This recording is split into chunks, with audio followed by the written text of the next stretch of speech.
आज तक आपने कई लोगों से सुना होगा कि होनी बहुत बलवान होती है, जो होकर ही रहती है। होनी को किसी भी तरीके से टाला नहीं जा सकता है। आज के प्रदर्शन के माध्यम से हम एक ऐसी ही कथा आपके लिए लेकर आए हैं, जिसके उपरांत हम सब मान जाएंगे कि होनी को कोई भी टाल नहीं सकता है।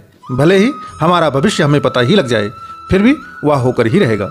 तो मित्रों, आइए प्रदर्शन को शुरू करते हैं। यह बात है जब अभिमन्यु के पुत्र राजा परीक्षित थे। राजा परीक्षित के बाद उनके लड़के जन्मेजय राजा बने। एक दिन जन्मेजय वेदव्यास जी के पास बैठे थे। बातों ही बातों में जन्मेजय ने कुछ नाराजगी से वेदव्यास जी से कहा कि जहां आप सामर्थ्य थे, भगवान श्री कृष्ण थे, भीष्म पितामह थे, गुरु द्रोणाचार्य थे, कुलगुरु कृपाचार्य जी थे, धर्मराज युधिष्ठिर जैसे महान लोग उपस्थित थे, फिर भी आप महाभारत के युद्ध को होने से नहीं रोक पाए और देखते देखते अपार जनधन की हानि हो गई। यदि मैं उस समय होता तो अपने पुरुषार्थ से इस विनाश को होने से बचा लेता। अहंकार से भरे हुए जन्मेजय के शब्दों को सुनने के उपरांत भी महर्षि वेदव्यास जी शांत रहे। उन्होंने कहा, हे पुत्र, अपने पूर्वजों की क्षमता पर शंका मत करो। यह विधि द्वारा निश्चित था, जो बदला नहीं जा सकता था। यदि ऐसा हो सकता तो भगवान श्री कृष्ण में ही इतनी सामर्थ्य थी कि वो युद्ध को रोक सकते थे। जन्मेजय अपनी बात पर अड़े रहे और बोला, मैं इस सिद्धांत को नहीं मानता हूँ। आप तो भविष्यवक्ता हैं। मेरे जीवन की होने वाली किसी एक होनी को बताइए, मैं उसे रोककर प्रमाणित कर दूंगा कि विधि का विधान भी रोका जा सकता है, वह निश्चित नहीं होता है। व्यास जी ने कहा, हे पुत्र, यदि तू यही चाहता है तो सुन। आज से कुछ वर्षों के उपरांत तू काले घोड़े पर बैठकर दक्षिण दिशा में समुद्र तट पर शिकार के लिए जाएगा। वहां तुम्हें एक सुंदर स्त्री मिलेगी, जिसके ऊपर तू मोहित हो जाएगा और उस स्त्री को तू अपने साथ अपने महल लेकर आएगा और उससे विवाह करेगा।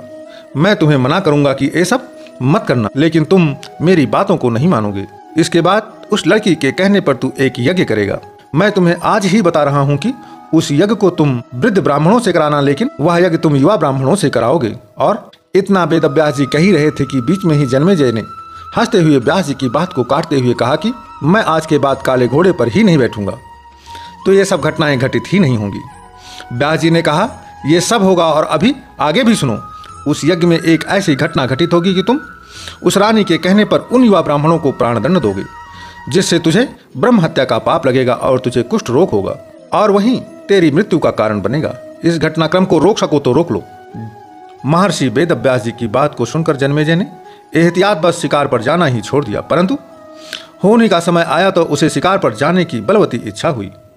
वह इच्छा इतनी तीव्र थी कि वह अपने आप को रोक न सका। उसने सोचा कि काला घोड़ा नहीं लूंगा, पर उस दिन अस्तबल में काला घोड़ा ही था। तब उसने सोचा कि मैं दक्षिण दिशा में नहीं जाऊंगा, परंतु घोड़ा अनियंत्रित होकर दक्षिण दिशा की ओर दौड़ गया और समुद्र तट पर पहुंचा। वहां पर उसने एक सुंदर स्त्री को देखा। जन्मेजय उस पर मोहित हो गया। जन्मेजय ने सोचा कि इसे लेकर महल में तो जाऊंगा, लेकिन इससे शादी नहीं करूंगा। परंतु उसे महलों में लाने के बाद उसके प्यार में पड़कर उससे विवाह भी जन्मेजय ने कर लिया। फिर क्या था, रानी के कहने से जन्मेजय द्वारा यज्ञ भी किया गया। उस यज्ञ में युवा ब्राह्मण भी रखे गए। किसी बात पर युवा ब्राह्मण रानी पर हंसने लगे। रानी क्रोधित हो गई और रानी के कहने पर राजा जन्मेजय ने उन सभी ब्राह्मणों को प्राण दंड दे दिया। फलस्वरूप जन्मेजय को कोढ़ हो गया। अब जन्मेजय घबरा गया और तुरंत व्यास जी के पास पहुंचा और उनसे जीवन बचाने के लिए प्रार्थना करने लगा।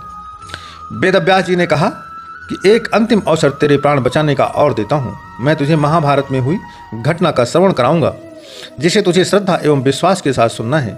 इससे तेरा कोढ़ मिटता जाएगा। परंतु यदि किसी भी प्रसंग पर तूने अविश्वास किया तो मैं महाभारत का प्रसंग वहीं पर रोक दूंगा और फिर मैं भी तेरा जीवन नहीं बचा पाऊंगा।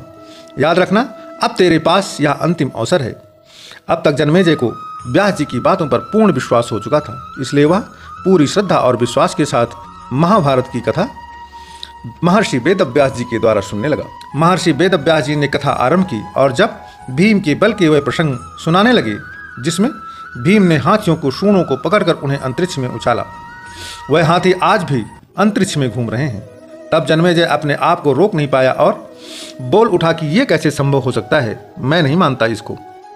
व्यास जी ने महाभारत का प्रसंग वहीं पर रोक दिया और कहा कि पुत्र, मैंने तुझे कितना समझाया था कि अविश्वास मत करना, परंतु तुमने अपने स्वभाव को नियंत्रित नहीं किया, क्योंकि यह होनी द्वारा निश्चित था। जिसके उपरांत महर्षि वेदव्यास जी ने अपनी मंत्र शक्ति से आवाहन किया और वह हाथी पृथ्वी की आकर्षण शक्ति में आकर नीचे गिरने लगे। तब व्यास जी ने कहा, यह मेरी बात का प्रमाण है। जितनी मात्रा में जन्मेजय ने श्रद्धा विश्वास से कथा श्रवण किया था, उतनी मात्रा में वह उस कुष्ठ रोग से मुक्त हो गया, परंतु एक बिंदु रह गया, वहीं उसकी मृत्यु का कारण बना। यह कथा हमें सीख देती है कि पहले बनती है हमारी तकदीर और फिर बनता है हमारा शरीर। कर्म हमारे हाथ में है, लेकिन उसका फल हमारे हाथ में नहीं है। गीता के 11वें अध्याय के 33वें श्लोक में स्वयं भगवान श्री कृष्ण जी ने अर्जुन से कहा है कि हे पार्थ, उठ खड़ा हो और अपने कार्य द्वारा यश प्राप्त कर। यह सब तो मेरे द्वारा पहले ही मारे जा चुके हैं, तू तो केवल निमित्त बना है। होनी को कभी भी टाला नहीं जा सकता है, लेकिन नेक कर्म व ईश्वर के नाम जाप से होनी के प्रभाव को कम अवश्य किया जा सकता है। अर्थात रोग आएंगे परंतु पीड़ा नहीं होगी। आपको हमारा यह प्रसंग कैसा लगा, कृपया अपने विचार को कमेंट के माध्यम से जरूर व्यक्त कीजिएगा। और यदि आपको अच्छा लगा है तो अपने इष्ट मित्र परिवारीजनों के साथ अवश्य शेयर कीजिएगा। धन्यवाद। प्रेम से बोलिए जय श्री हरि महाविष्णु जी की।